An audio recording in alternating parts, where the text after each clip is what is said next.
Ela não gritava, não empurrava, não precisava impor mãos com força. Seu corpo frágil, seu vestido branco ondulando como brisa, sua voz trêmula e suave. E ainda assim, o milagre acontecia. Não por volume, não por performance, não. Por estratégias humanas, mas porque ela sabia o que poucos sabiam: o Espírito Santo opera em silêncio. Kathryn Kuhlman caminhava como quem pisa em chão sagrado. Cada passo, cada gesto carregava reverência. Seu olhar era profundo, como quem via o invisível. Ela não precisava ser o centro da cena, porque ela havia encontrado algo infinitamente mais precioso do que a atenção. Ela havia encontrado o lugar onde a glória de Deus desce. E esse lugar é o silêncio rendido. Havia momentos em seus cultos em que a música cessava, os músicos paravam, a multidão retinha o fôlego. Não se ouvia nada, nenhuma palavra, apenas o som sutil de alguém chorando, ou um leve murmúrio de oração. E de repente o inexplicável acontecia.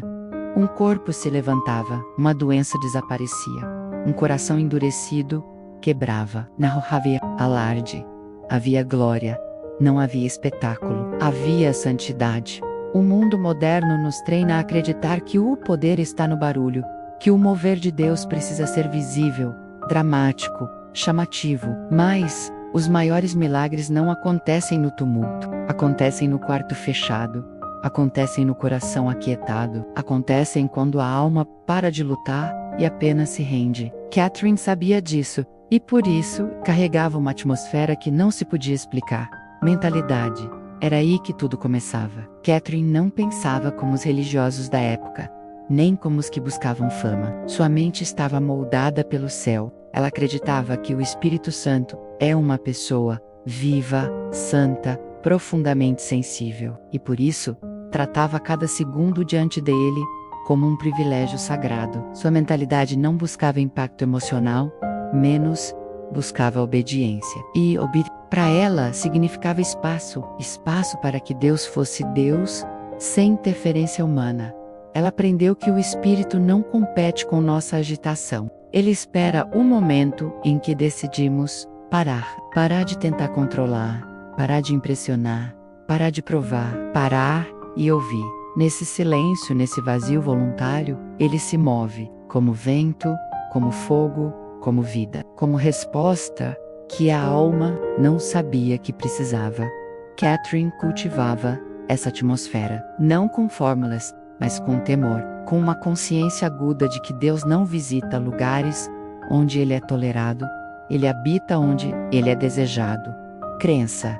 Kathryn cria no invisível, com intensidade sobrenatural. Sua fé não era o tipo que exige resultados imediatos, nem se baseava em sentimentos. Ela cria mesmo quando não sentia nada, mesmo quando o ambiente parecia comum. Porque ela sabia que a fé verdadeira se manifesta na confiança menos, e a confiança no silêncio. Quando todos esperavam por um show, ela esperava pela glória. Quando todos queriam ver sinais, ela buscava o sinal. Ela cria que o Espírito Santo age melhor onde não há disputa pela atenção. Clareza. Sua vida era transparente como água pura. Nada nela confundia o que era dela e o que era dele. Fazia questão de sair do caminho, de desaparecer, de se anular.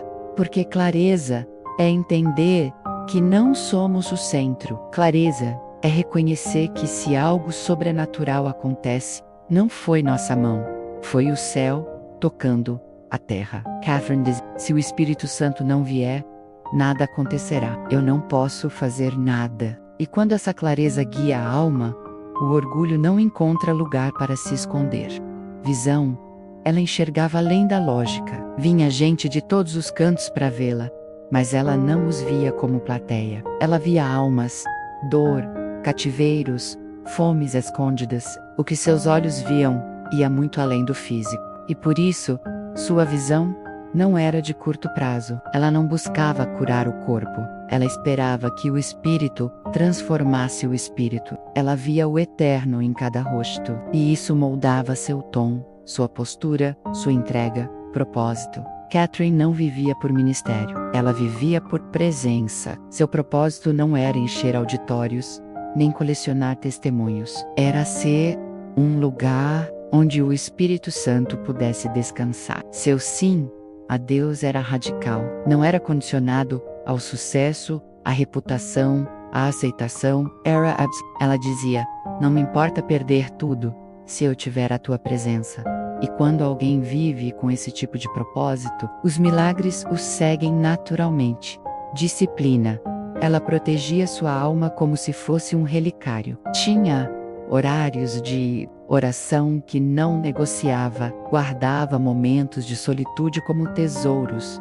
Não era uma disciplina mecânica, era relacional, era uma aliança, porque ela sabia: quanto mais íntima for sua vida secreta com Deus, mais pura será sua manifestação pública. Catherine tinha horror a qualquer vestígio de manipulação espiritual, e por isso, ela treinava seu coração a não ser conduzido por necessidade menos, mas por direção, ação, e quando ela falava, era como se o ar mudasse. Não por volume, mas por peso. Havia algo em sua voz que não vinha das cordas vocais, vinha do espírito, e quando estendia a mão, era como se o invisível respondesse. Mas tudo isso vinha de uma ação que nascia do descanso. Ela quando sentia o sopro, quando o céu sussurrava, porque os que agem sem o Espírito geram movimento, mas os que agem com ele geram transformação. Gratidão. Ela nunca se acostumava com a glória. Cada milagre a fazia chorar, cada cura, cada conversão, cada vida restaurada, menos tudo era recebido com um coração quebrado de gratidão. Não havia espaço para arrogância, porque quem vive no silêncio da glória aprende que tudo é presente. Nada é direito, nada é mérito, tudo é graça. Catherine vivia como quem sempre se surpreendia com Deus, como quem mesmo depois de milhares de milagres, ainda dizia: obrigada, Senhor, obrigada por confiar em mim. Adaptabilidade. Mesmo quando o mundo mudava, ela permanecia rendida. Mesmo quando novas vozes gritavam, quando novas modas surgiam, quando a pressão por inovação aumentava, ela voltava ao mesmo lugar. O altar secreto. Não se tratava de ser moderna, tratava-se de ser verdadeira. E quem é verdadeiro no espírito, nunca se torna obsoleto. Catherine era atemporal, porque sua entrega era sincera. Resiliência. Ela sofreu, foi criticada, foi mal interpretada, mas não deixou que isso a endurecesse. Ela chorava em silêncio, perdoava em silêncio. Porque os que vivem na presença aprendem a absorver a dor sem se contaminar. A resiliência dela vinha do fato de que sua força não estava no público, estava na presença. Ela não precisava de aprovação, precisava de fogo no altar, aprendizado. A cada encontro, ela aprendia mais sobre o Espírito. Ele a surpreendia, a ensinava, a motivava. Ela dizia que o Espírito Santo era o melhor amigo que alguém poderia ter menos, mas também o mais santo. E por isso, o tratava com temor. Cada erro, ela levava ao altar. Cada glória, ela devolvia a ele. Ela nunca parou de aprender. Verdadeiro avivamento não gera celebridades, gera alunos eternos. E, no fim, ela deixou algo que não pode ser descrito com palavras. Um legado de silêncio cheio de poder. Um exemplo de que os maiores milagres não precisam de palcos barulhentos. Basta um coração rendido. Um ambiente onde o espírito não é interrompido, onde a alma inteira diz: faz como quiseres, Senhor. E agora, talvez seja sua hora de entender que a voz que mais transforma é a que fala baixinho. Que a presença mais real chega quando você para de tentar. Que o milagre acontece no meio do silêncio.